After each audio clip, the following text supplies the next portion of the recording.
Quite apart from anything else, Theresa May's government is guilty of crimes against language. Her statement in the Commons today took her Florence speech and contorted it so violently that no sane person could possibly have understood what she was trying to say.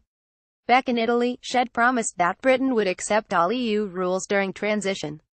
Occasionally, she reiterated that today, saying we expect that the implementation period will be based on current rules and regulations. That means European Court of Justice (ECJ) jurisdiction would continue, freedom of movement would continue, and the rules of the single market and customs union would continue. After all, that's the point, to minimize disruption to business and avoid the cliff edge. There's no time to negotiate a bespoke transition and no interest in doing so in Brussels.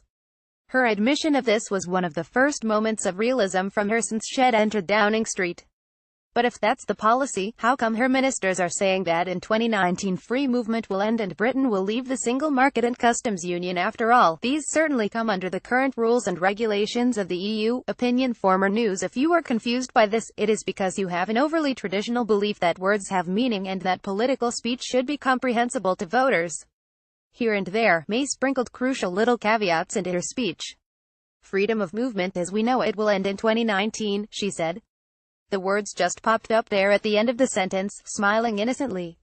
What this probably means is that the UK government will try to register EU migrants coming after that date.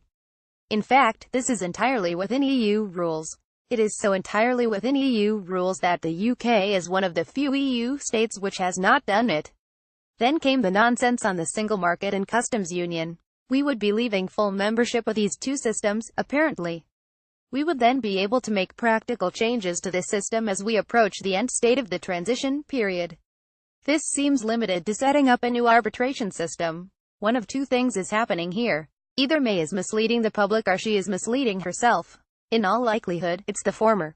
Free movement will continue as before, with the government using registration to pretend something has changed when it has not. We will abide by all customs union and single market rules, with the government using its disingenuous formulation of full membership to pretend something has changed there, when in fact it has not. There's one offer to the Europeans, on consistency.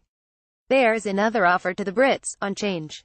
And by abusing language and meaninglessness, she hopes to refer to both things at the same time using the same words. The only other interpretation is that May actually believes this stuff.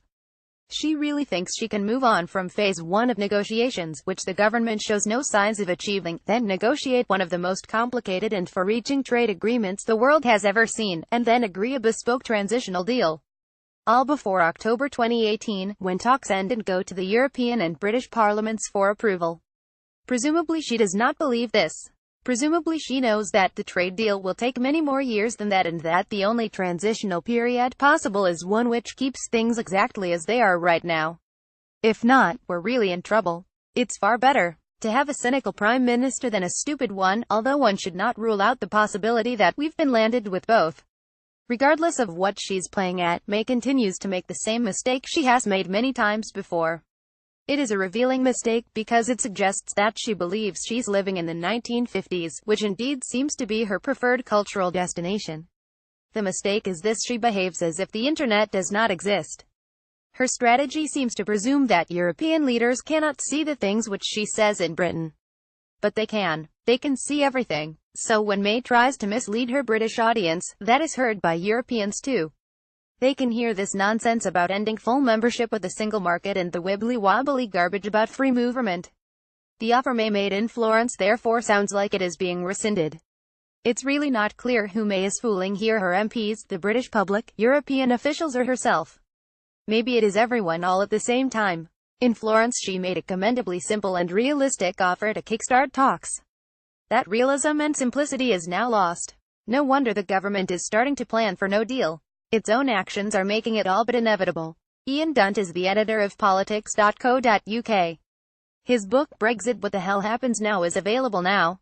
The opinions in politics.co.uk's comment and analysis section are those of the author and are no reflection of the views of the website or its owners.